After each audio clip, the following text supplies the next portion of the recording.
Guys, before ang flight namin sa Singapore, may nakapagsabi sa amin na i-prepare namin lahat ng mga documents na magpapatunay na kami ay babalik ng Pilipinas kasi ang sabi napaka-stricto daw ng immigration sa Singapore. So ako naman guys, prepare ko lahat ng mga documents kasi ayokong kaaberya at ayokong mapauwi sa Pilipinas nang hindi natutuloy ang gala namin guys. Kasi may nakita na rin akong mga vlog na pumuntang ibang countries like Hong Kong, Korea, na hindi nga sila nakalagpas ng immigration at that day pinabalik silang Pilipinas. Hindi ko lang alam kung ano ang rason pero mostly siguro hindi nila napapatunayan na sila nga'y babalik ng Pilipinas. So itong video na to guys, para to sa mga pupuntang Singapore na nag-aalalan kung makakalagpas ba sila sa immigration. Ipapakita ko sa inyo guys kung stricto nga ba ang immigration ng Singapore. At andito na nga tayo sa arrival ng airport sa Singapore guys, at before ka makarating sa immigration,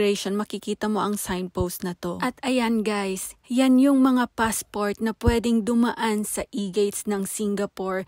So ibig sabihin kung dumaan ka sa e-gates, wala nang immigration officer guys na magtatanong sa'yo kung hanggang kailan ka sa Singapore, saang hotel ka mag-i-stay, saan ka pupunta, at saan yung mga documents mo na magpapatunay na babalik kang Pilipinas. So sa mga pupuntang Singapore guys, wag na kayong mag-alala at wag na kayong mag-prepare ng kung ano-anong mga papeles. Pero wag na wag kalimutan ang passport ha. Yun lang guys, bye!